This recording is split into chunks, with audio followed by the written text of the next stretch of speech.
Kua puta ngā whakamarama hou a te komiti whakahaere i Te Mana Kura Tahi me te komiti whakahaere ngā mahi kapa haka ki te tauhiu o te waka Māui e mea ana ka haere tonu te kaupapa o Te Mana Kura Tahi i tēnei tau. Engari, ko te katoa, ka kawea, ki runga i Pūrangi, ko te whai ake nei, ko te roa ngātu o ngā whakamarama.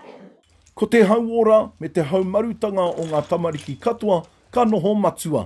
Ko te painga hoki o ēnei panonitanga i whai wā te komiti whakahaere, ki ngā māngai o ngā rohe, ki ngā upoko haka o ngā kura, o ngā kapa o te motu nei, i tatu mai tērā hui i te wā o te noho moho ao.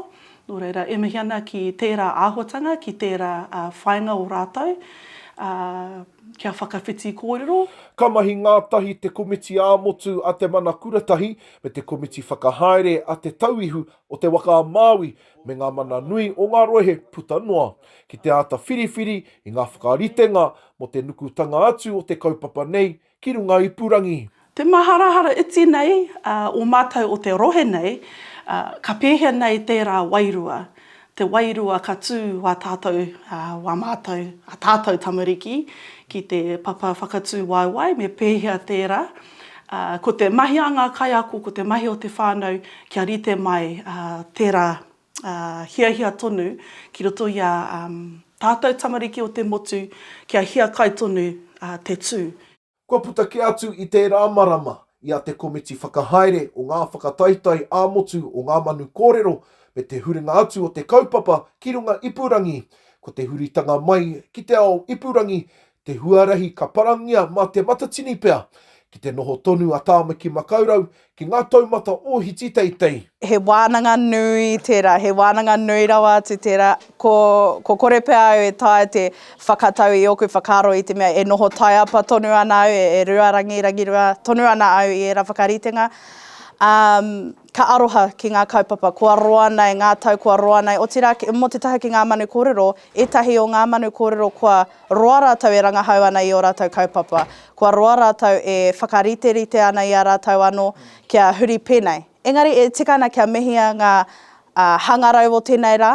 Ka tū ngā kapa katoa ki tētahi o ngā wāhi e whetū puta noa i te motu. He mea he whakakore i te whakawhitinga ki rohe ke atu. Ka whakatōpū tahi ai ngā kai whiriwhiri katoa ki te wāhi kotahi, ki te mahi i o rātau mahi hoki. Mōku ake, ko te painga atu e haere tonu ana te kaupapa. Ko tāku anake e aroha ana ki ngā tamariki kare whai wāhi atu ki te wheako i ngā āhuatanga o te kapahaka ā-motu. Me te whakaaro ainipea ki te tūrātau i mua i te toko ete kei mane nohea te kaupapa. Atu i tērā e hariko ana ngā tamariki. Kai te tika, kai te whakai katoa me panoni, te hanga o te kaupapa e heke mai nei me ki ko Te Mana Kura Tahi.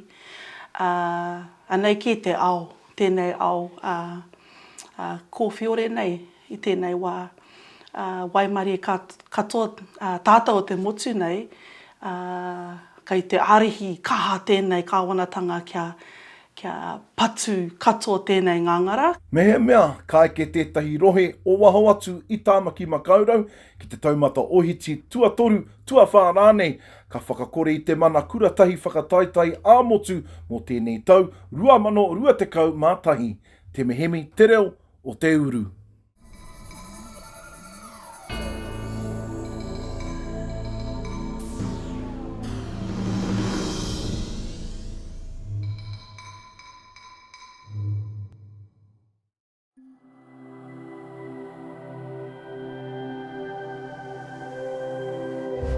Ko te reo, te take.